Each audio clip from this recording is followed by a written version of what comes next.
Welcome, welcome, welcome to another episode of Truth Talks with Essex. As always, thank you for your support, whether you're listening via audio on your favorite podcast app or you're on YouTube and you're watching the video. Thank you so much for your support. Please make sure you subscribe so you can be notified of all the new episodes that come out.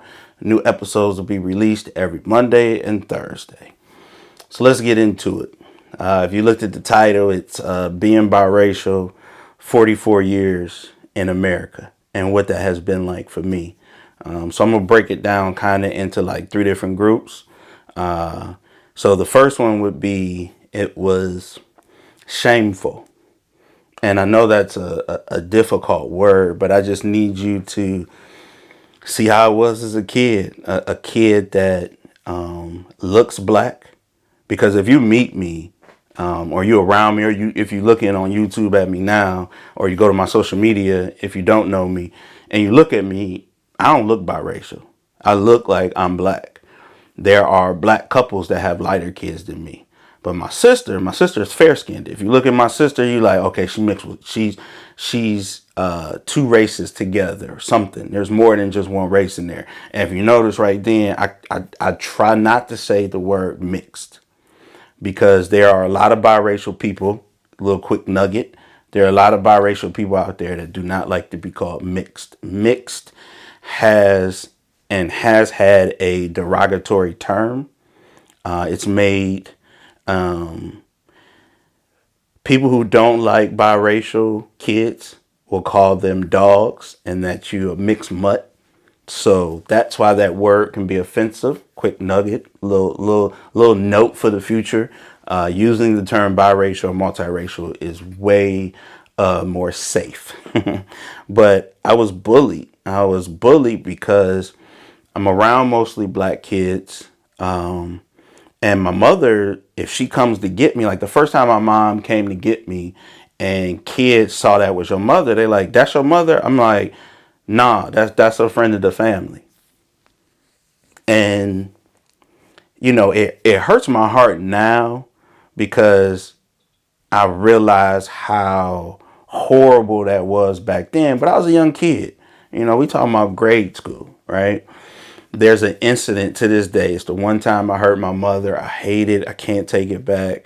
But she came to get me one day. No, she was taking me to somewhere to drop me off. And I saw kids that I knew, and they were with kids I didn't know. So I ducked down in the seat because I didn't want to be bullied or mistreated or be made fun of because my mom is white. And I got home later, and I remember my father had a conversation with me, and he said, who's with you? And even though I was in grade school, he had the man conversation, like, who loves you, who's with you, who's in the hospital with you, who's taking care of you. I'm like, mommy, then don't ever be ashamed that your mother white. And then they would talk to me from a little bit more grown perspective to let me know the challenges that come with being an interracial couple, and the challenges that come with being a child of an interracial couple and being a biracial child. So coming out of grade school, and I mean, that season was short. And the reason I say that is because the second season was when being biracial was cool. It's when if anybody listen to this and you young, you ain't gonna know these names, but I'll be sure that the barges, you started seeing actresses in Hollywood that were biracial. So the time I was in middle school and going into high school, and especially high school, you could feel the change, and that it was this cool thing. It was this fad. Girls, like, if my mother came to get me, girls would be like, you got a white, you biracial? Oh, hey, there was a lot more accepting, a lot more, comfortable. Guys it was just normal, because most of the black guys I was around was trying to date the biracial girls in the school. So it just changed.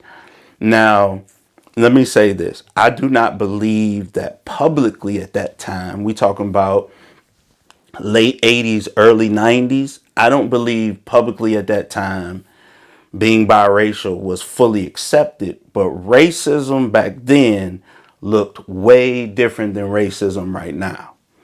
So that first season, it was a shameful bullying, a reckoning, coming to know who I was. The second season, it was the popular thing, so it just made life comfortable.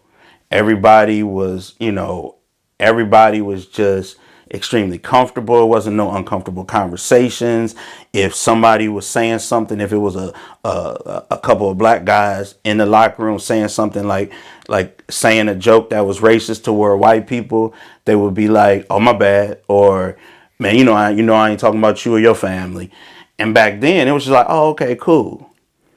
I didn't have issues with certain conversations because it wasn't at the forefront. Because I'll tell you this, if you look at the shameful period and you look at when it was popular, even though both of them were different and they were hard, you still feel like you being pulled in both directions. When I was young and I had the shameful moment and I was ashamed of being biracial, after that, I was stern. I didn't let nobody disrespect anything toward my mother. I ain't let no white person say something negative about me being black. I ain't let no black person say something negative about me being white. It just was no nonsense. And that was a lot of weight to carry as a young kid. And that's why I'm full of compassion for these kids today. If you have biracial kids now in this climate, they definitely feel they got to choose, or they being pulled in one direction or the other. And so I hope at the end of this podcast, I can, help with that kid that feels that way, or if there's an adult out there that feels that way.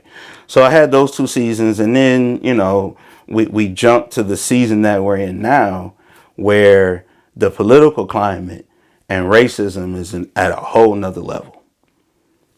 Racists are comfortable being public racist. Having a disdain for race mixers is very public. Groups that hate just all white people is there, and that's public. So I think it's a lot more difficult. But for me, it is the most comfortable I've been and not like the comfortable I had in high school, junior high school. That comfort was more, it's not an issue. It's not a hot topic. It's not a lot of conversations going around. And people who are racist or do feel some type of way, they're taught right now not to say anything. So now I'm comfortable despite how much tension and highly sensitive racism is right now. One of the issues with being biracial is what you look like. If you look at my sister, she's fair skinned. You look at me, I look black. And one of the things, quote unquote things in America, is if you have any black in you, then you're black. And for me, that was always challenging in school when I would have to fill out the test and do the little circle for what race, and they ain't have all the things they got now.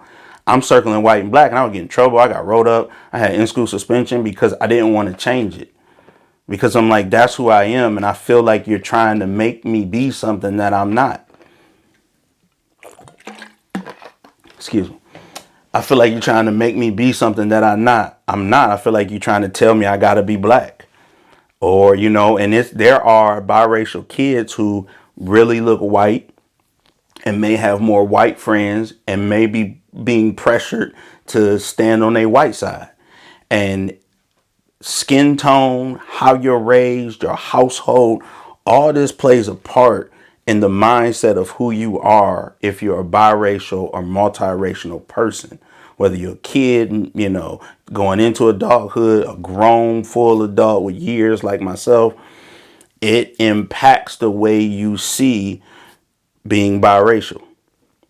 The challenge, I would say, that's happening right now for being biracial. And I don't want to be insensitive to my prior seasons.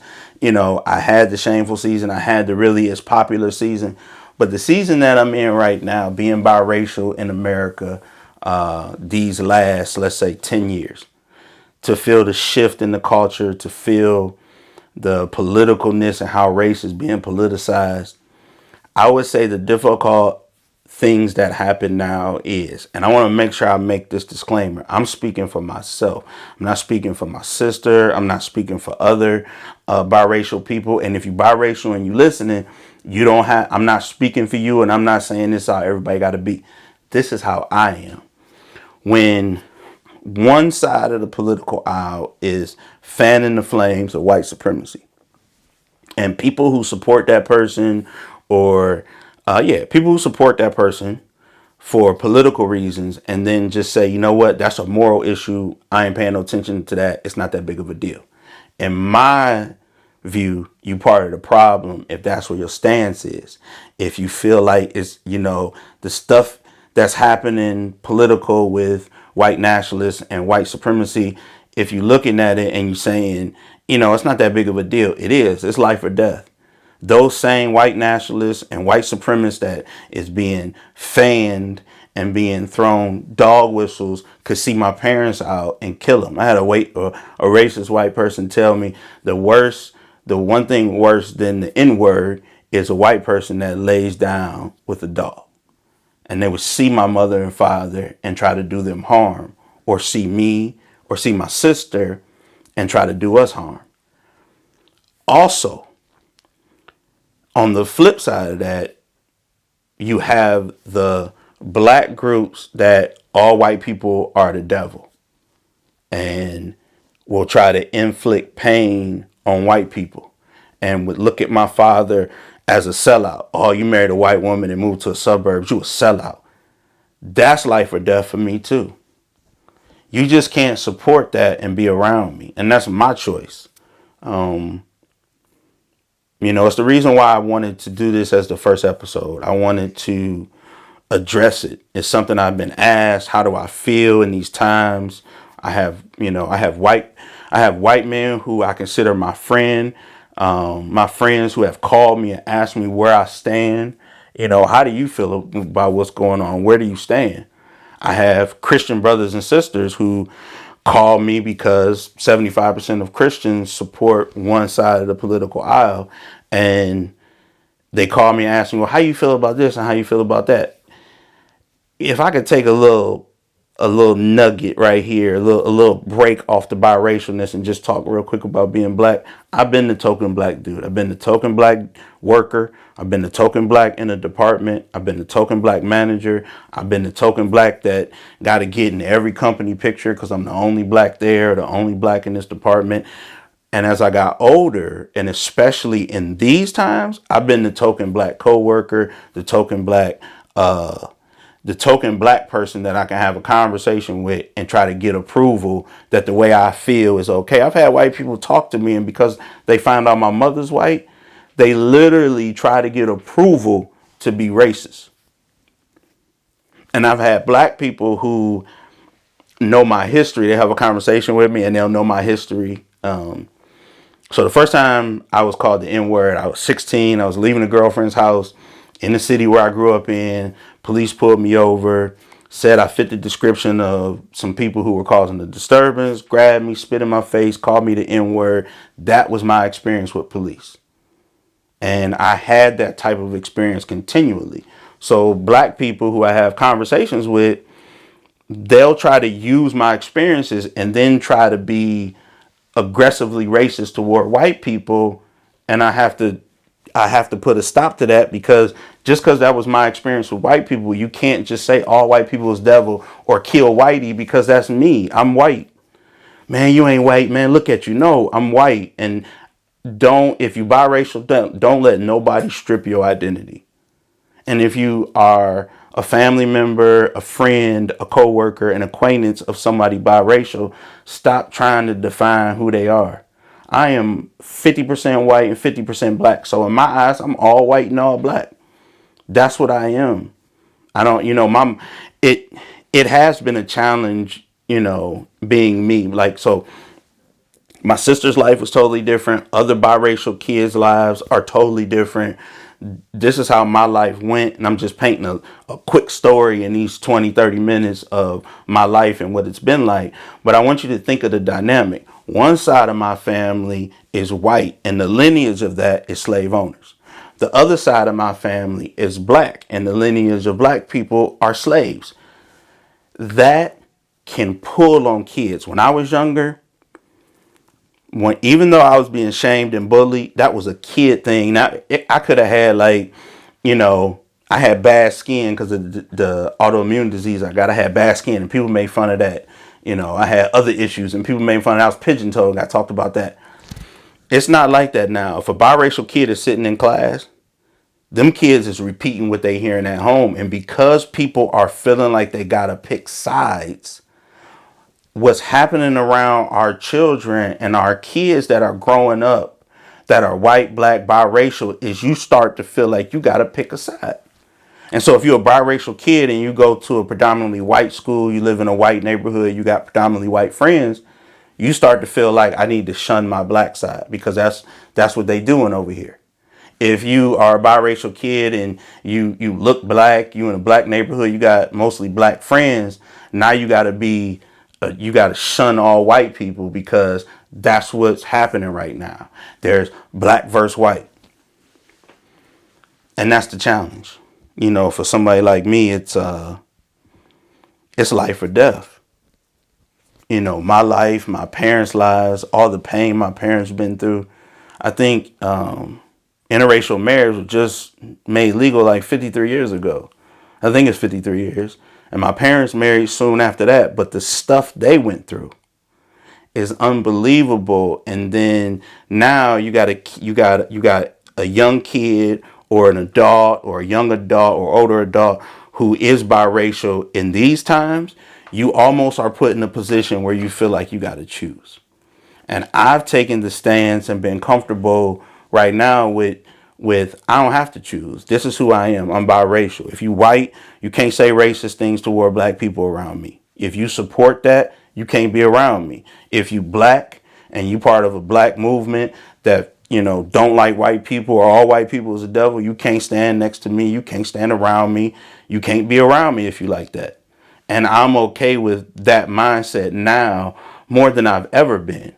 So these times that have been so highly intense, it has shaped and formed me into the most comfortable I've ever been. It's the most challenged I've ever been, but it is the most comfortable I've ever been. My hope from sharing what life is like for me, that if you know a couple that is mixing races and married, try to be a little sensitive to what it might be like in these racially high tense times. If you friends and you got biracial kids in your class, you got biracial friends, you got to be sensitive if you can to what biracial kids are going through in this time. I think we are living in one of the most dangerous times ever, because no matter where you turn, no matter where you look, which side of the aisle, political aisle you look on, you're going to experience some type of race power from one direction or another. And people who have racial views toward the opposite race, negative views, stereotypical views, whatever they are, they're more likely to say that. And now with me, the challenge with me is, like I said, I look black. So certain things is said in front of me. It's like, man, what did you say? Or if you feel that way, I can't be around you. When it comes to when white people find out my mom is white, then they get comfortable and they say things around me. It's like, man, you can't, what are you doing? You can't say that. And I think that's the hardest thing now is, what does a person do when they feel pulled? Everybody's personality is different. Everybody's experiences and how they were raised in their household. My household, my mother and father saw everything the same. Politically, they saw things the same. The way they saw money, the way they saw raising kids, the way they saw everything was the same. So I grew up in a unified household full of love. But there are kids that grow up in these households where it's a black father, a white mother, and people picking sides in the household. And I've talked to younger biracial people and tried to encourage them, and tried to motivate them, tried to guide them the best I could. But it's heartbreaking when a kid says, I feel like I got to pick sides at home. And it's just a challenge. Do I think being, and to get ready to close, do I think being biracial is a disadvantage? This is one of the questions I get asked all the time. Do you think being biracial is a disadvantage? And for me, my life, my calling, my purpose is the best thing in the world, because I can walk into any room, no matter what race you are, and I can relate and I can have conversation, and it gives me the ability to speak on certain things. I'll tell you something. One of my old jobs, we were having a conversation and somebody was getting out of pocket, and I said something that was kind of stern in aggression toward white racist people, but it came off as I was just speaking about white people. That's how I was told to HR. And they came down and was like, we got to write you up. You were making racist statements. I was like, let me ask you a question. If I was talking about, because they didn't know, and I'm like, if I'm talking about black people, right? Because I'm black, right? And they're like, yeah, you black. And this is an old job, for the record. So I'm like, if I was talking about black people, would that be racist? And they said, well, no, because you're black. So you could speak to that. But you are not being sensitive to white people. I said, I'm white. They said, what you mean you white? No, I'm white. Like, my mother's white. I'm white. Well, you're not white. You're black. In their mind, how I looked defined the race that I was.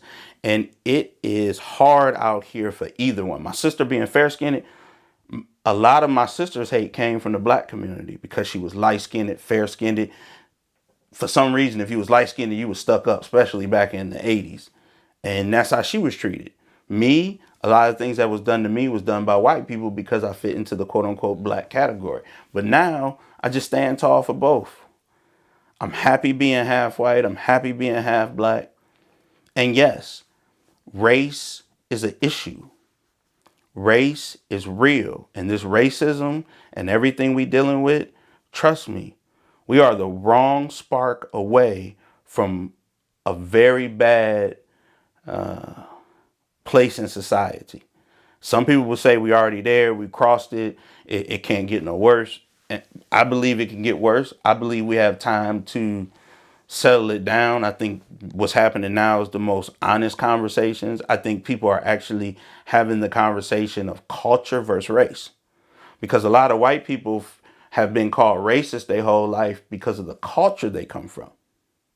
A lot of black people have been called, they were bigots and this because of the culture they come from. Culture and race is different. And I don't want to get into that because it'll open up a whole can, but that's one of the things that I'm seeing now that I think is good is people are having conversations. But let me just say something, and I hope not to offend nobody, but you don't have to feel the pressure to jump on the bandwagon. You don't have to apologize for your entire race. Like, I don't feel like I gotta apologize for black people that says all white people is the devil. I don't need to walk up to a white person and apologize for that. And white people don't need to walk up to somebody black and apologize. I get it. It happened to my wife. She was at the store. Older white woman walked up, maybe in her 70s, and apologized to my wife and everything she was going through. And my wife's response is, "That's great. I'm okay. You weren't personally racist toward me. What's important is you go back to your communities and you try to have conversations with them. That's what's important." So being biracial, 44 years in America, if I had to sum it up in one word, I would sum it up with the word feelings. Because I over the time and over my 44 years, those feelings have changed. They've grown, they've matured. Some feelings have went away. They changed. And before I get you guys out of here, once again, thank you for your support. If you still listening or still watching on YouTube, thank you so much. I want to be transparent and share something. One of the hardest things for me was to be accepting of the white side of me. My mother had people in her family who were racist, and they treated us as such. And my experience with white people were really bad. And, the N-word, spit in my face, my experience with white people, period, was really bad. And so it took time for me to not have that view that all white people are bad. I remember being in the kitchen and my mother was making Kraft macaroni and cheese, which is like the best macaroni in the world, which I know is a cuss word to some people if they hear that. But Kraft macaroni and cheese, my mother was making Kraft macaroni and cheese, and I was so angry. I had an issue with a teacher, and I sat down. I said, "Ma, I hate all white people except you. I hate all white people except you." And I remember the look on her face was so sad because my mom is very real because she knows what racism feels like marrying a black man. And she told me something that I held on to from that day forward is, "Son, I understand. And there are a lot of racist white people out there, but there are more of me and the things you love about me than it is of racist white people." And now I understand that on both sides. There are great people, black people out there. There are great white people out there. There's great people in all races. And I hope that in this time, what's happening is people are not going to protect racist bigotry anymore. So I just want to thank you again for tuning in. That's my story of being biracial, 44 years in America. Don't forget, subscribe if you want to connect with the brand or follow me. Any social media, One Man 3 Podcast, at One Man the number 3 Podcast. You can go to the website, www.oneman3podcast.com. That's One Man the number 3 Podcast.com. And any links you're looking for, you can find in the description, whether you're on audio, podcast, or you're on YouTube, you can find the links in the description. So thank you again so much for tuning in. And it's an honor to have your ear and your time. So be truthful, be blessed, and I'll catch you at the next episode. Peace.